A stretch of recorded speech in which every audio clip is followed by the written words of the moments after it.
Faut-il un très bon niveau d'anglais? Il ne faut pas nécessairement un excellent niveau d'anglais, par contre il ne faut pas partir de fin de seconde en ayant des énormes lacunes grammaticales au niveau vocabulaire.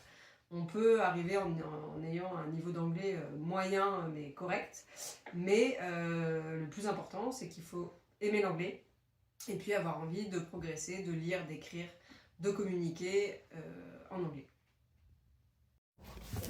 Au fait, ça veut dire quoi AMC? Et c'est quoi la différence avec l'anglais des troncs communs? Quel type de chapitre est étudié? MC, ça veut dire anglais monde contemporain, donc ça peut vous paraître un petit peu abstrait. Globalement, ça veut dire qu'on va étudier des sujets qui se basent sur l'intégralité de la sphère anglophone, c'est-à-dire pas simplement les États-Unis, le Royaume-Uni, mais tous les pays dans lesquels l'anglais est une langue officielle, et sur des sujets qui sont actuels. Donc si je peux vous donner quelques exemples, dans les séquences qui reviennent, on fait en ce moment la fast fashion et la fast food euh, en lien avec les avancées technologiques. On fait la censure dans le monde moderne. On fait la représentation de la différence, particulièrement le handicap et la communauté LGBT dans les médias, et plus particulièrement dans les séries actuelles. Et il y a des chapitres qui peuvent apparaître et disparaître selon les années. Par exemple, cette année, on a commencé par les Jeux Olympiques 2024 et plus globalement les points positifs et négatifs des JO dans le monde. Et bien sûr les élections américaines en lien avec les réseaux sociaux et le rôle des réseaux sociaux dans les élections. Quelles sont les épreuves en terminale?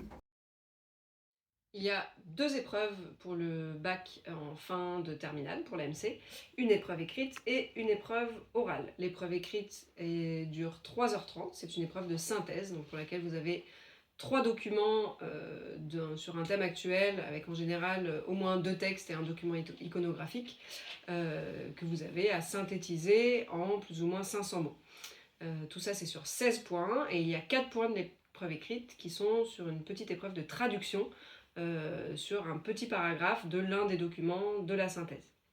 La deuxième épreuve est une épreuve orale pour laquelle vous avez à préparer un dossier dans le cours de l'année. Donc c'est un dossier que vous préparez avec votre enseignant de terminale sur un thème que vous avez étudié pendant l'année.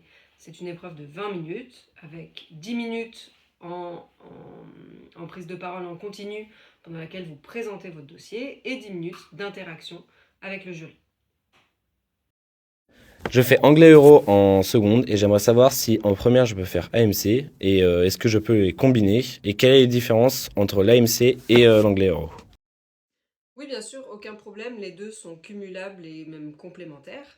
Ça vous fait simplement plus d'anglais dans la semaine, puisque avec le tronc commun de 2 heures, la spécialité de 4 heures et l'anglais euro qui fait 2 heures de plus, vous pouvez arriver en première à 8 heures d'anglais, en terminale à 10 heures, ce qui commence à faire pas mal si vous aimez l'anglais. De plus, les matières ne sont aucunement liées, puisque la DNL et l'anglais euro sont en lien avec une discipline non linguistique, donc avec les mathématiques ou l'histoire géo. Alors que l'anglais monde contemporain, on traite des sujets du monde actuel, comme je vous ai expliqué auparavant. Mais du coup, aucun problème pour cumuler les deux, ça se fait très bien. Quels sont les débouchés avec l'aspect AMC et est-ce que ça m'empêchera d'accéder à des écoles sur Parcoursup? Et bonne question, c'est une question qui revient souvent, principalement en fin de première, lorsque les élèves se demandent quelle spé abandonner. Globalement, c'est une spé qui va avec tout. En première, on a des élèves qui sont très variés dans leur choix de spé. Donc on a des maths physique anglais, des SES anglais également, de la littérature philo, etc. L'anglais, on en a besoin un petit peu dans tous les cursus par la suite, donc c'est une spé qui se cumule un petit peu avec tout. Vous ne serez pas bloqué sur les débouchés sur Parcoursup. Après, c'est vrai que on a des élèves en fin de première qui la lâchent parce qu'il faut qu'ils gardent maths physique ou SES histoire géo pour la suite, mais dans tous les cas, en première, ça va pas vous bloquer.